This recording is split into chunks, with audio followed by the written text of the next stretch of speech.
অফিসের সম্মুখে। আইনিভাবে এবার তার বিয়েটা করে নেওয়া প্রয়োজন, নয়তো বলা যায় না কখন আবার তার রাজাকার শ্বশুরটা মুরগির বাচ্চার মতো বইয়ের উপরে খাবলা বসায়। তে জেহব এবং গার্ডসদের নিয়ে অফিস বিল্ডিং এ ঢুকলো জাঙ্কুক। তে খানিকটা অবাক হলো, বাড়ির কাছাকাছি হওয়ায় এই অফিস চিনত সে আগে থেকেই। মেয়েটা কপাল কুঁচকে জাঙ্কুককে শুধালো, আমরা এখানে কেন এসেছি? জাঙ্কুক সম্মুখ পানে পা দিতে দিতে জবাব দিল, বিয়ে করতে। তে ভ্রু কুঁচকালো, সন্ধিহান কণ্ঠে বলল, আমাদের বিয়ে না হয়ে গেছে? আইনিভাবে হয়নি এখনো, কিন্তু আইনিভাবে বিয়ে করার বয়স তো আমার হয়নি এখনো।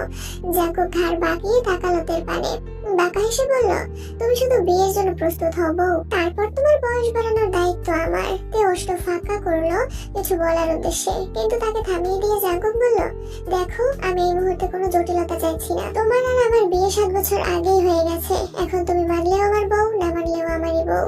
আইনি বিয়ে না হলেও রেকর্ডের ভিত্তিতে আমাদের বিয়েকে কেউ অস্বীকার করতে পারবে না। তবুও আমি চাইছি এবার আমাদের আইনি বিয়েটাই হয়ে যাক।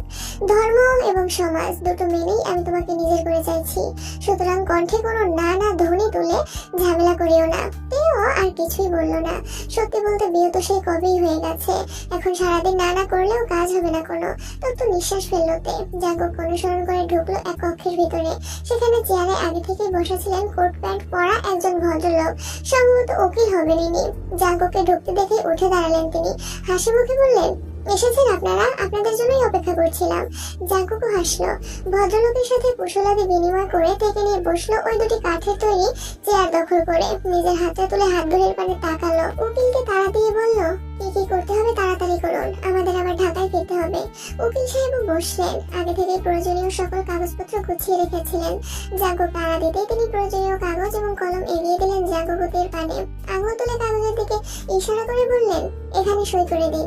কাগজটা হাতে পেয়ে দ্রুততার সাথে সই করলো জাঙ্কুক। অতঃপর তের পানে এগিয়ে দিয়ে বলল, তাড়াতাড়ি সই করে দাও। তে তাকালো কাগজটার দিকে, হৃদয় ভারী হয়ে উঠলো মুহূর্তেই। একবার না জানিয়ে অবসরে অল্প বয়সে পরিবারের লোকেরা তাকে বিয়ে দিল।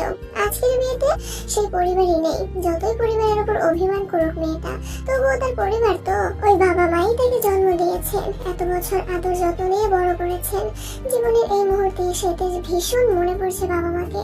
হয়তো জাঙ্কুকের সাথে তার বিয়েটা আগেই হয়েছে, কিন্তু তখন কোনো অনুভূতির উপস্থিতি ছিল না। বিয়ের মানে তো তখন তে বুঝে উঠতে পারেনি ভালোভাবে। তার জন্য আজ অনুভূতিটা প্রথম। আর সেই অনুভূতিতে বাবা মা ভাই কেউই পাশে নেই। বেশ কিছুক্ষণ অতিবাহিত হলো। তে এখনো কলমে তুললো না সই করবে কি। জাঙ্কুক ভ্রুকুচকে তাকালো মেয়েটার পানে। দেখলো মেয়েটা টলমল চোখ নিয়ে কিছু ভাবছে, আবার মাঝে মাঝে নিচু হয়ে পা চুলকাচ্ছে। জাঙ্কুক সজাগ দৃষ্টিতে তাকালো আশেপাশে। কান খাড়া করে শুনলো কিছু মশার গান। ইস, তার ছোট্ট বউটাকে নিশ্চয়ই মশার কামড়ে রক্ত চষে নিচ্ছে। জাঙ্কুক আশেপাশে তাকালো। উকিলকে উদ্দেশ্য করে বলল, আপনার এখানে কি মশারি আছে? উপস্থিত সবাই ভরকালো জাঙ্কুকের কথায়। উকিল চোখিত দৃষ্টিতে তাকালো ছেলেটার পানে। এই প্রথম কিনা কেউ বিয়ে করতে এসে মশারি খুঁজছে। বিয়ে করতে এসে মশারি দিয়েই বা কাজ কি? উকিল কৌতূহল অনুভব করলেন, আগ্রহ নিয়ে বললেন, না তো, মশারি দিয়ে কি করবেন? জাঙ্কুক হাত উঠিয়ে 2 হাত ধরে ঠাস করে শব্দ করে মশা মারার চেষ্টা করলো। নাক মুখ কুঁচকে বলল, আমার বউকে মশায় কামড়াচ্ছে। উকিল সহ সবাই ভেবেচাকা খেয়ে গেল। তেও নিজের চিন্তা ভুলে ফ্যাল করে তাকিয়ে রইল জাঙ্কুকের পানে। বিয়ে করতে এসে কিনা এই লোক মশারি খুঁজছে, তাও কিসের জন্য? তার বউকে 2-1টা মশায় কামড়াচ্ছে বলে। জাঙ্কুকের এই ধরনের কথাবার্তার সাথে আর কেউ পরিচিত না থাকলেও যেসব ঠিক পরিচিত। ছেলেটা এগিয়ে এলো জাঙ্কুকের পানে, মাথা চলকে বলল, অফিস কক্ষে মশারি কোথা থেকে আসবে স্যার? কয়েল থাকলেও থাকতে পারে। জেহবের কথা শুনে চকচক করে উঠলো জাঙ্কুকের চোখ দুইখানা। গদগদ হয়ে বলল, সাব্বাস বেটা, কে বলেছে তুই আকাশ শিকার ছাড়া বল? এই তো, তোর মাথায় বুদ্ধি আছে। ওই রাজাকার জনগোষ্ঠীর সাথে বাদ বিতণ্ডতায় জড়িয়ে আমি তো কয়েলের কথা ভুলেই বসেছিলাম। কথাটা শেষ করতেই জাঙ্কুক ফিরে তাকালো উকিলের পানে। ভীষণ আশা নিয়ে শোধালো, আপনার অফিসে কয়েল আছে? উকিল জাঙ্কুকে হতাশ করে জবাব দিলেন, না, আমার অফিসে কয়েলও নেই। জাঙ্কুকের মেজাজ খারাপ হলো কিছুটা। কি একটা অফিস যেখানে কিছু রাখে না, তার বুকে মশায় কামড়াচ্ছে, অথচ একটা কয়েল পর্যন্ত নেই। 1 মিনিট মশায় কামড়াচ্ছে নাকি চুমু খাচ্ছে? জাঙ্কুকের হৃদয়টা হাহাকার করে উঠলো, মস্তিষ্ক বলে উঠলো, এত বছর বিয়ে করে বউকে এখনো চুমু খেতে পারলি না, অথচ দেখ মশাগুলো এসে কি সুন্দর তোর বউকে চুমু খেয়ে যাচ্ছে। ছি জাঙ্কুক, ছি। জাঙ্কুক হাসফাস করে উঠলো, বিড়বিড়িয়ে বলল, এই রাজশাহীর মশাগুলোই বেয়াদব, অসভ্য মার্কা। কত বড় সাহস এদের! আমার বউকে চুমু খায়, আমার অধিকারে ভাগ বসায়। কথাগুলো বলে জাঙ্কুক পাশ ফিরে তাকালো তের পানে। মেয়েটা এখনো ফ্যালফ্যাল করে তাকিয়ে রয়েছে তার পানে। জাঙ্কুক ধমকে উঠল তেকে, দাঁত কিরমিরিয়ে বলল, তাড়াতাড়ি কাগজে সই করে আমাকে উদ্ধার করো, আমার এই মশাগুলোকে সহ্য হচ্ছে না। আকস্মিক ধমকে তে কেঁপে উঠল। জাঙ্কুকের বলা শেষ কথাটা বোধগম্য না হলেও মুখ খুলে কিছু জিজ্ঞেস করলো না আর। সামনে রাখা কলমটা হাতে নিয়ে কাগজে খসখসে ধ্বনি তুলে সই করে দিল দ্রুত। ব্যাস, জাঙ্কুক এবং তের আইনি বিয়েও শেষ। এবার জাঙ্কুকের চিন্তা অনেকটাই কমলো। এবার নিশ্চিন্ত মনে উঠে দাঁড়ালো চেয়ার ছেড়ে। উকিলের সাথে শেষ একবার হাত মিলিয়ে এবং তার পাওনা পরিশোধ করে বেরিয়ে এলো অফিসের বাইরে। রাত বেড়েছে কিছুটা, চারদিকটা নিস্তব্ধ হয়ে পড়েছে। অন্ধকারেরা গ্রাস করে নিয়েছে পরিবেশ। এই নিস্তব্ধ অন্ধকারের বুক চিরেই হাইওয়ে ধরে সাই সাই করে গন্তব্যের পানে ছুটে চলেছে জাঙ্কুকদের গাড়িটা। সামনের ড্রাইভিং সিটে বসে যেও গাড়ি চালাচ্ছে আর পেছনের সিটে রয়েছে জাঙ্কুক আর তে। তখন উকিলের অফিস থেকে বেরিয়েই গাড়িতে চেপে বসেছিল তারা তিনজন, আর গাছটা চেপেছে তাদের নির্ধারিত অন্য গাড়িতে। জাঙ্কুক আর তে পাশাপাশি বসলেও দুজনের মধ্যে দূরত্ব রয়েছে বেশ। অবশ্যই দূরত্বটা রেখেছে তে নিজেই। জাঙ্কুক আর রাগ বাড়িয়ে বলেনি কিছু। এমনি মেয়েটার উপর থেকে কম ধকল যায়নি আজ, তাই নিশ্চয়ভাবেই সবটা মেনে নিয়েছে সে।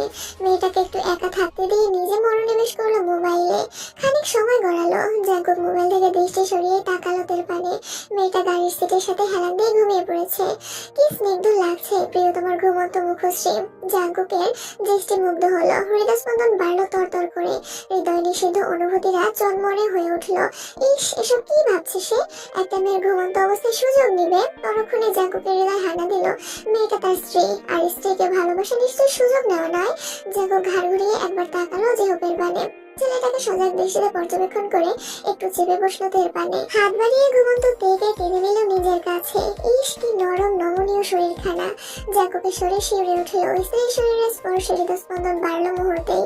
নিষিদ্ধ চাওয়ারা চনমনে হয়ে গ্রাস করলো মন মস্তিষ্ক।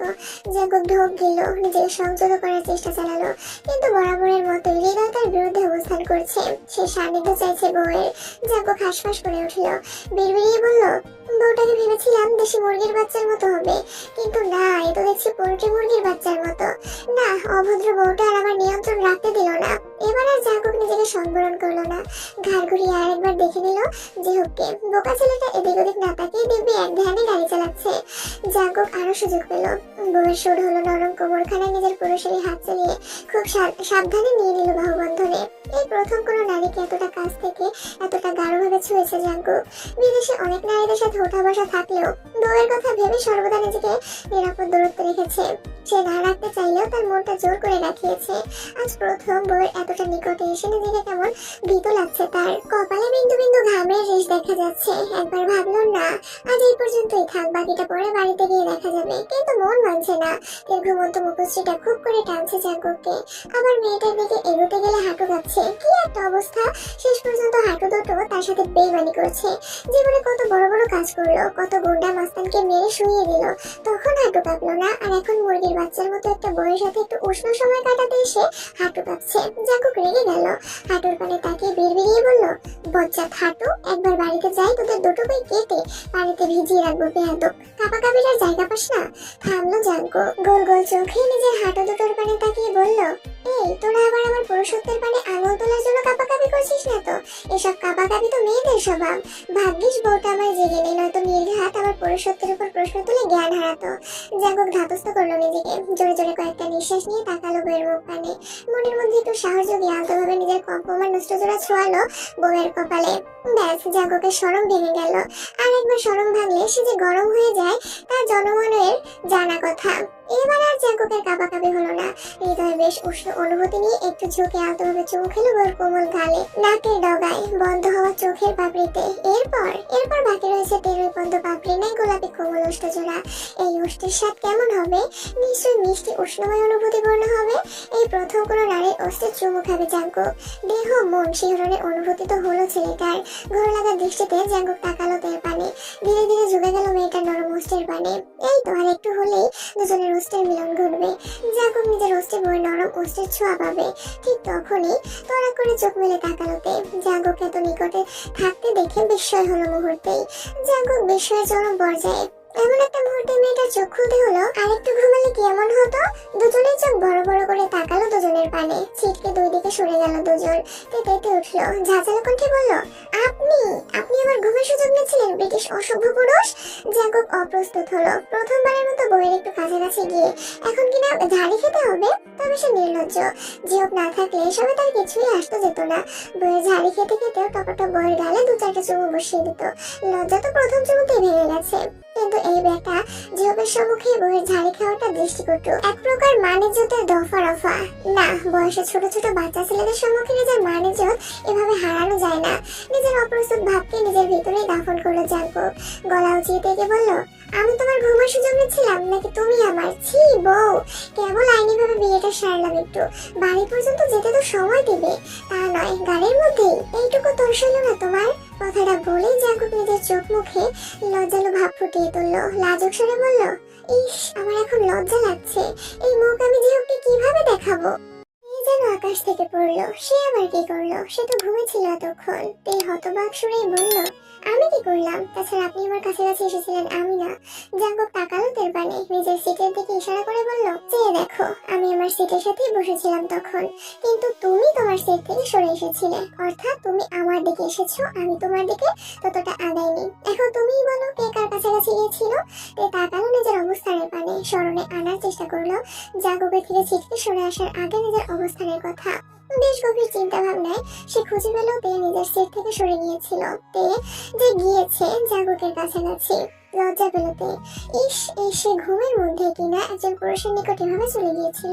জাগক তাকে কি ভাবলো? নিশ্চয়ই গায়ে পড়া মেয়ে। এলোমেলো দৃষ্টি ফেললো তে। আমতা আমতা করে বলল, না মানে ঘুমের মধ্যে চলে গিয়েছিলাম বোধ হয়। জাগক ঠোঁট কামড়ে হাসলো, নিজেকে ভালো সাজিয়ে বলল, আরে এ বিষয়ে তোমাকে কৈফিয়ত দিতে হবে না, আমরাই তো। তে আর কিছু বললো না। গাড়ি জানালার পানে মুখ করে তাকালো বাইরের দিকে। জাকব স্বস্তি নিঃশ্বাস ফেললো। ভাগ্যিস তের দিকে মাত্র একটুখানি চেপে বসেছিল, তারপর নিজের হাত বাড়িয়ে থেকে তার সিট থেকে সরিয়ে নিজের দিকে টেনে এনেছিল। তাই তো মেয়েটাকে এভাবে চুপ করিয়ে দেওয়া গেল, নয়তো তার মতো একজন সুপুরুষের মানিজ্যদের এখন দফা রফা হয়ে যেত। প্রায় শেষ রাত। ঢাকার মতো ব্যস্ত কোলাহলপূর্ণ শহরটাও নিস্তব্ধতায় ঘেরা এই মুহূর্তে। পুরো শহর যেন গভীর ঘুমে নিমজ্জিত। জাকবদের গাড়িটা মাত্র এসে থামলো জাকবদের চৌধুরী বাড়ির সম্মুখে। সময় ব্যয় না করে তেকে নিয়ে দ্রুত গাড়ি থেকে নেমে দাঁড়ালো জাকব। এই গোল গোল চোখে তাকালো তার সম্মুখে দাঁড়ানো বিশাল বিল্ডিংটার পানে। কারুকার্য খচিত বেশ শৌখিন বিল্ডিংটা। বাড়িটা দেখে মেয়েটা আন্দাজ করে নিল জাকবদের অর্থবৃত্ত সম্পর্কে। এদের পরিবার বেশ সচ্ছল হলেও বর্তমানে জাকবদের মতো হয়তো এত নয়। মেয়েটার হৃদয়ে কেমন ভয় করা নাড়লো। বিয়েটা 7 বছর আগে হলেও শ্বশুর বাড়িতে তার আসা এই প্রথম। হয়তো 7 বছর আগে এই বাড়ির মানুষগুলোর সাথে পরিচয় ছিল তার, কিন্তু এখন সবাই অপরিচিত। এদের কার চেহারা কেমন ছিল তাও খুব একটা স্মরণে নেই তের। মেয়েটা অভিমানে নিজের পরিবার তো ছেড়ে চলে এলো, কিন্তু এখন এই পরিবারের লোকেরা কেমন হবে? এত বছর পর তাকে মেনে নেবে তো, নাকি জীবনে নেমে আসবে নতুন কোনো যন্ত্রণা? তের ভাবনার মধ্যেই তার এক হাত ধরলো জাকব। হয়তো বুঝলো সে তের চিন্তা ভাবনা। ভরসা দিয়ে বলল, ভয় পেও না, চলো আমার সাথে। কথাটা বলে আর সময় ব্যয় করলো না জাকব। তের হাত ধরে টেনে নিয়ে এলো বাড়ির সদর দরজার সম্মুখে। যেহেতু এসেছে তাদের পিছু পিছু। জাকব নিজের হাত উঠিয়ে বাড়ির কলিং বেলটা চাপলো। একবার, দুবার, তিনবার। না, কেউ খুলছে না। হয়তো গভীর নিদ্রায় মত্ত বাড়ির সবাই। জাকব আর অপেক্ষা করলো না। পকেট থেকে নিজের মুঠোফোনটা বের করে কল লাগালো কাউকে। কল ধরার সাথে সাথে শুধু এইটুকু বলল, তাড়াতাড়ি দরজা খোল। মিনিট দুয়েকের মধ্যেই বন্ধ দরজাটা খুলে গেল। ওপাশ থেকে দেখা মিলল ঘুম জড়িত চোখ মুখের একজন যুবককে। বলিষ্ঠ দেহে একখানা ধূসর বর্ণের টি শার্ট জড়িয়েছে, তার পরনে থ্রি-কোয়ার্টার প্যান্ট, চুলগুলো উস্কো খুস্কো।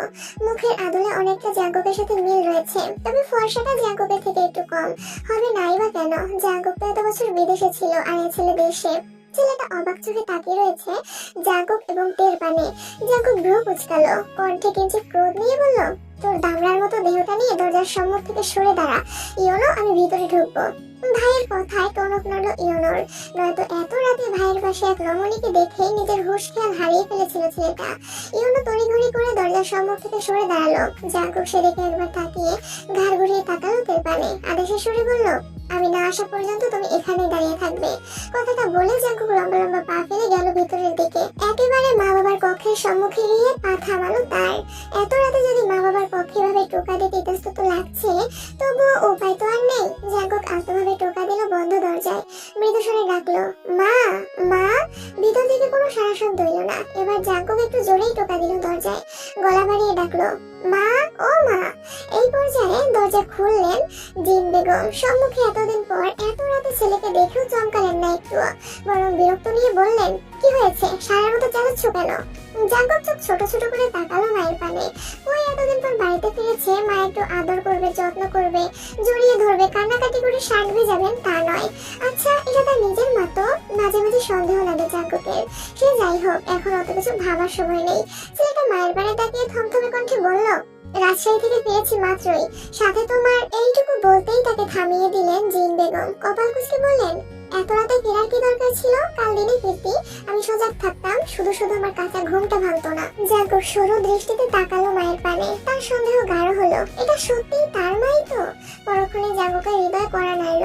জিন বেগম তার মা হওয়ার সাথে সাথে ঘসেটি বেগমের বংশধর হতো। এর দ্বারা তো সব সম্ভব। সে বহুকাল আগেই ঘসেটি বেগম নিজ পরিবারের সাথে বিশ্বাসঘাতকতা করে পুরো বঙ্গদেশকে পরাধীনতার শিকল পরিয়ে ইংরেজদের হাতে তুলে দিতে সাহায্য করেছিল। সে তুলনায় তার বংশধরেরা তো কিছুই করছে না। জাঙ্কুক সময় নিল না বেশি, থমথমে কণ্ঠে বলল, রাজশাহী থেকে তোমার বৌমাকে যুদ্ধ করে নিয়ে এসেছি, বাইরে দাঁড় করিয়ে রেখেছি। বরণ করে ঘরে তুলবে নাকি আমি ঘরে নিয়ে আসবো?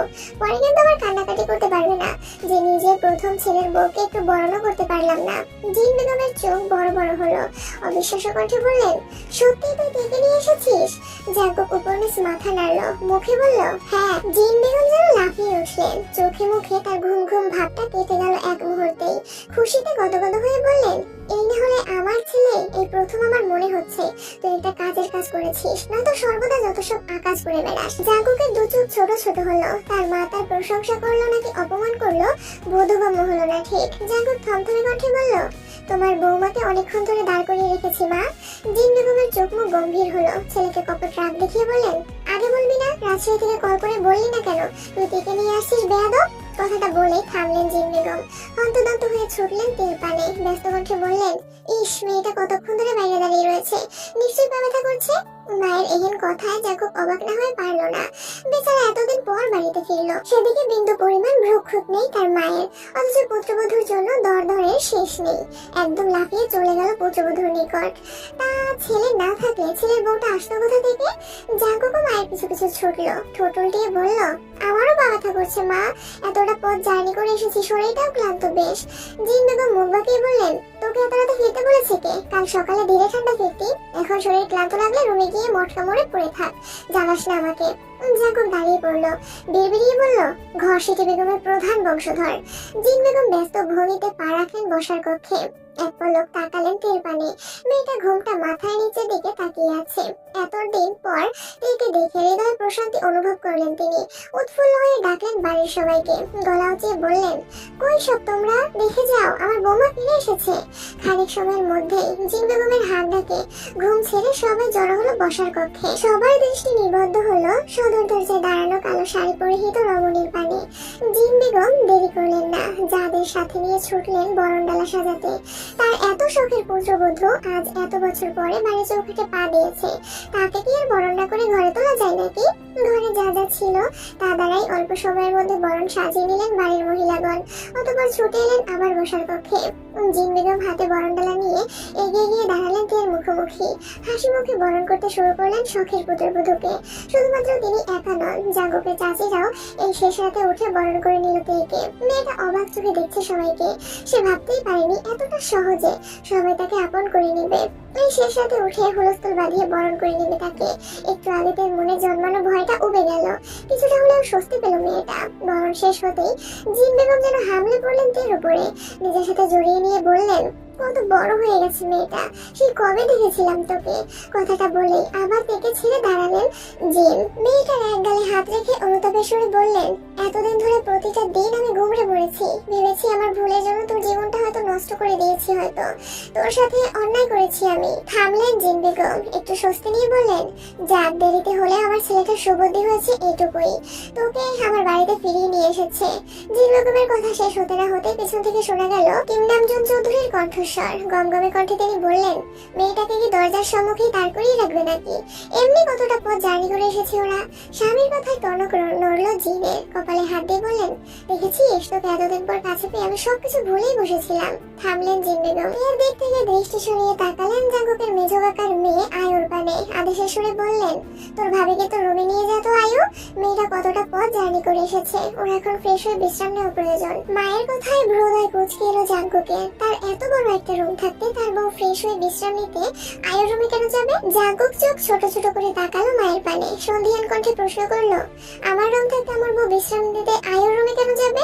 জিন বেগম ঘাড় বাঁকিয়ে তাকালেন ছেলের পানে। স্বাভাবিক কণ্ঠে বললেন, কারণ ও তোমার সাথে তোমার রুমে থাকবে না। প্রথমত তুমি বিয়ের আসরে ওকে ত্যাগ করেছিলে, এটা তুমি ভুলে গেলেও আমি ভুলিনি। আর দ্বিতীয়ত ওর এখনো 18 বছর হয়নি, তাই তোমরা আপাতত আলাদাই থাকবে। জাঙ্গুক হতবাক হয়ে পড়লো মায়ের কথায়। এসব কি বলছে তার মা? শীতের সাথে থাকতে পারবে না? এত বছর এত অপেক্ষার পর বউকে কাছে পেও বউয়ের থেকে আলাদা থাকতে হবে? 18 বছরের অপেক্ষা করতে হবে? না, এরা আর ভালো হতে দিল না জাঙ্গুককে। রাজশাহী থেকে ফেরার পথে ছেলেটা বেশ সময় নিয়ে ভেবেছিল বউ নিয়ে বাড়ি ফিরেই ভালো হয়ে যাবে সে। এতদিন একা থাকলেও এখন বউ নিয়ে ফিরেছে, একটা বাড়তি কথার ব্যাপার স্যাপারও তো আছে। কিন্তু না, এই পরিবারের মানুষগুলোর জন্য আর ভালো হওয়া হলো না জাঙ্গুকের। ছেলেটা উঠে দাঁড়ালো। মায়ের কথার বিরোধিতা করে সে বলল, অসম্ভব। এত যুদ্ধ করে বউ এনেছে আলাদা থাকার জন্য নাকি? আমি আমার বউ ছাড়া এক মুহূর্তের জন্য একা থাকতে পারবো না।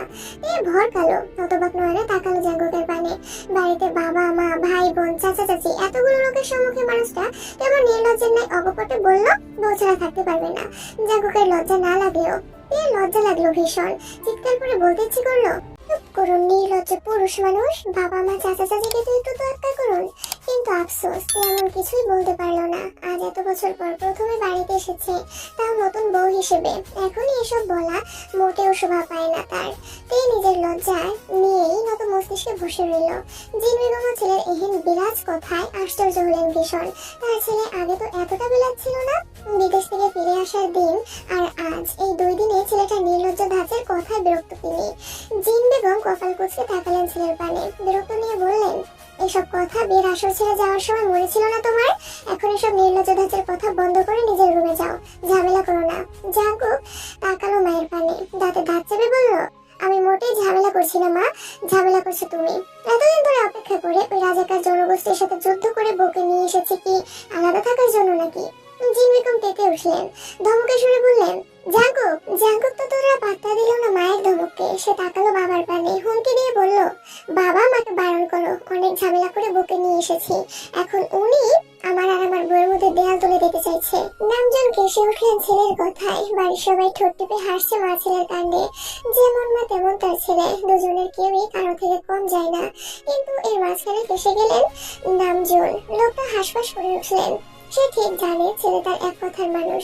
ছেলে যখন বলেছে তার সাথে তাকে থাকতে না দিলে সেও জিনের থেকে তাকে আলাদা করে দিবে। তার মানে করবেই করবে। শেষে কিনা এই বুড়ো বয়সে তাকে বউ ছাড়া হতে হবে। নামজন তাকালেন স্ত্রীর পানে, আমতা আমতা করে বললেন, বলছিলাম কি জিন। ব্যাস এটুকু বলেই থামতে হলো তাকে। জিন বেগম জ্বলে উঠলেন। ঝাঁঝালো কণ্ঠে বললেন, একদম ছেলের হয়ে সুপারিশ করবেন আমার কাছে। আমি যখন বলেছি ওরা আলাদা থাকবে, তার মানে আলাদা থাকবে। জাঙ্গুক তেতে গেল, ক্রোধিত কণ্ঠে বলল, 7 বছর পর দেশে ফিরেছিলাম, বইয়ের খোঁজ করেছি, তোমাদের কাছে বারবার জিজ্ঞেস করেছি আমার বইয়ের কথা। একটা মানুষ আমাকে সাহায্য করনি। এখন যখন নিজের যোগ্যতায় খুঁজতে খুঁজতে বউকে পেয়েছি, তখন উঠে পড়ে লেগেছো আমাকে বউয়ের থেকে আলাদা করতে। তা তো আমি হতে দেবো না। জিন বেগম তেতে উঠলেন। জাঙ্গুককে শাসিয়ে বললেন, তুমি কিন্তু এখন বাড়াবাড়ি করছো জাঙ্গুক। আর তাছাড়া আমি তো তোমাকে তোমার বউয়ের থেকে সারা জীবনের জন্য আলাদা থাকতে বলিনি। ওর 18 বছর হোক, তারপর না হয় একসাথে থাকবে। আর তো মাত্র কয়েকটা দিন। জাঙ্গুকের মেজাজ গরম হলো। 10 বছর বয়সে মেয়েটাকে জোর করে বিয়ে দিয়ে এখন একটা নাটক শুরু করেছে সবাই মিলে।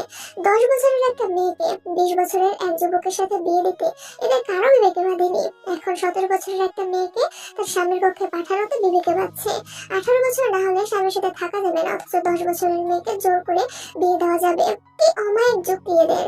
আচ্ছা, তখন যদি জাঙ্গুক বিয়ের আসর ছেড়ে বিদেশ না যেত, এর সাথে থাকতে চাইতো, তখন কি করতো এরা? একজন 10 বছরের মেয়ে কোনো শারীরিক চাহিদা নাই থাকতে পারে, কিন্তু একজন 20 বছরের যুবকের শারীরিক চাহিদা অবশ্যই ছিল।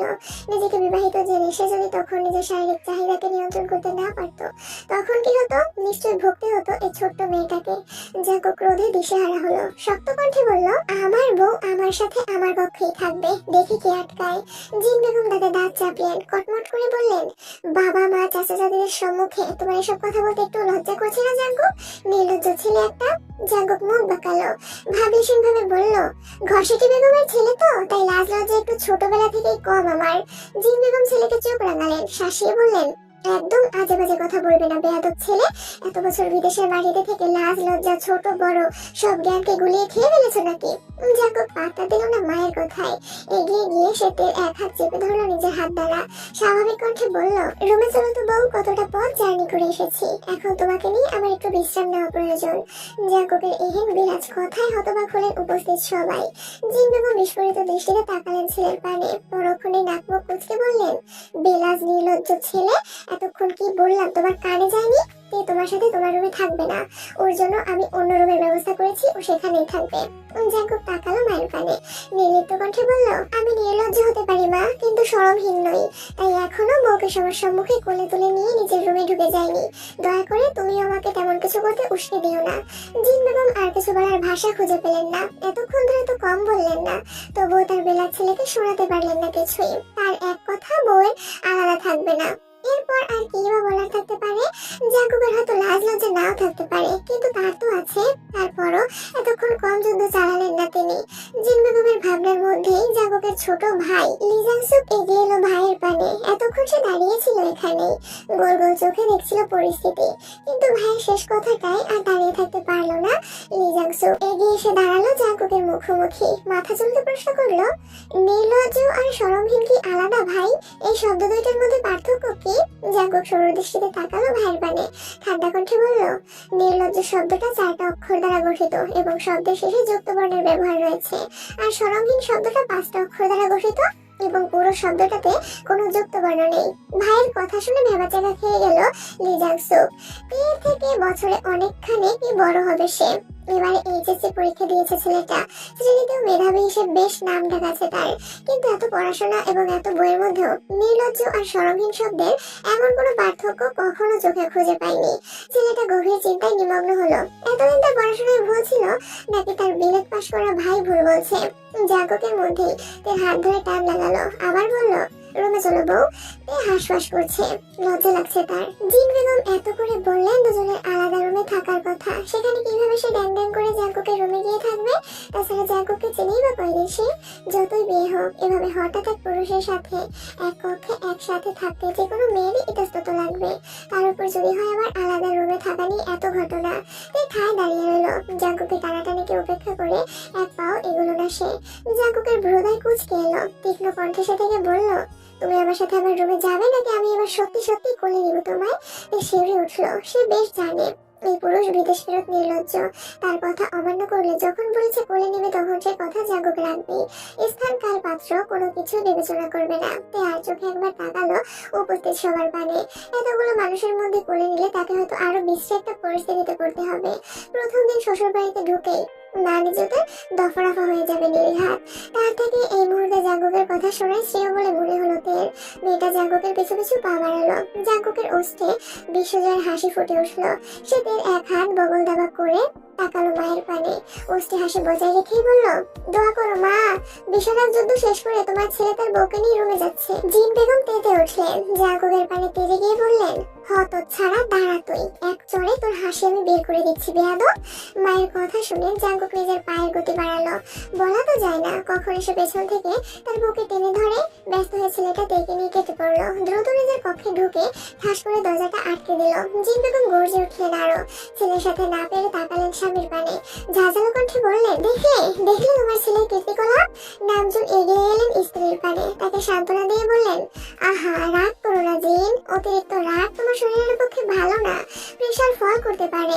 জিন বেগম অগ্নি দৃষ্টিতে তাকালেন স্বামীর পানে, দাঁতে দাঁত চেপে বললেন, এই তোমারই লাই পেয়ে পেয়ে ছেলেটা এমন বকে গেছে, যেমন বাপ তার তেমন ছেলে। নামজুন মনে মনে ভেঙচি কাটলেন, চিৎকার করে বলতে চাইলেন, ওখানে যেমন বাপ তেমন তার ছেলে হবে না, হবে যেমন মা তেমন কেমন তার ছেলে। এই ছেলে মোটেও আমার মতো হয়নি, হয়েছে একদম তোমার মতো, যেমন মায়ের কার্বন কপি।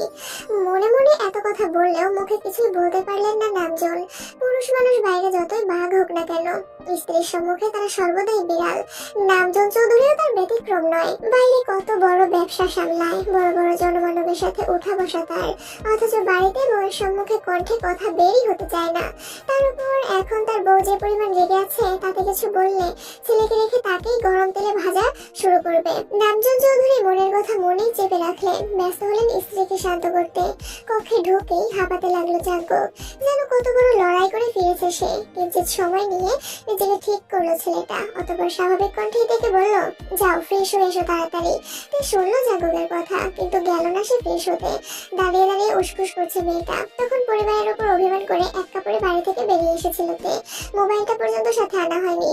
এই শাড়ি ছেড়ে ফ্রেশ হয়ে একটু কোমল পোশাক তো তারও পরতে ইচ্ছে করছে, কিন্তু শাড়ি ছেড়ে পরবে কি, কিছুই তো আনা হয়নি।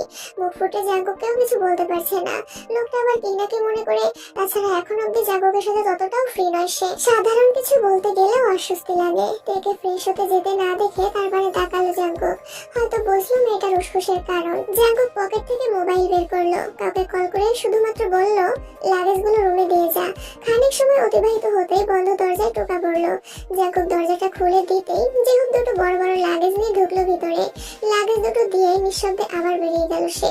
জাঙ্কুক একটা লাগেজ এগিয়ে দিল তের পানে। ঠান্ডা কণ্ঠে বলল, এখানে তোমার জামা কাপড় পেয়ে যাবে, তাড়াতাড়ি ফ্রেশ হয়ে নাও। তে অবাক হলো, এই লোকটা জামা কাপড় কখন আনলো? আর জাঙ্কুক জামা কাপড় চাইলেই তার পরিবার যে লাগেজ ভরে দিয়ে যাবে তেমনটাও তো নয়। তে অবাক হয়েই খুললো লাগেজটা, সাথে সাথে চমকে উঠলো। এগুলো তার আগের কোনো জামা কাপড় নয়, সব একদম নতুন। শাড়ি, থ্রি পিস, প্লাজো, টি শার্টে ভরপুর লাগেজটা। তে বিশ্বত দৃষ্টিতে তাকালো জাঙ্কুকের পানে, কণ্ঠে অবাকতার রেশ নিয়েই বলল, এসব আপনি কোথায় পেলেন? জাঙ্কুক হাসলো, মোহনীয় কণ্ঠে বলল, তোমার জন্য কিনেছি। তে কিছু বলার ভাষা পেল না, কেমন যেন ভালো লাগলো তার বিষয়টা। এক দৃষ্টিতে চেয়ে রইল জাঙ্কুকের পানে। জাঙ্কুক দুষ্টু হাসলো, তের পানে এগিয়ে এগিয়ে বলল, তোমারই বর, সারা রাত দেখতে পারবে, আপাতত ফ্রেশ হয়ে এসো। তে লজ্জা পেল, ঝট করে মাথাটা নুয়ে ফেললো সে। লাগেজ থেকে একটা থ্রি পিস নিয়ে ব্যস্ত হয়ে ঢুকে গেল ওয়াশরুমে।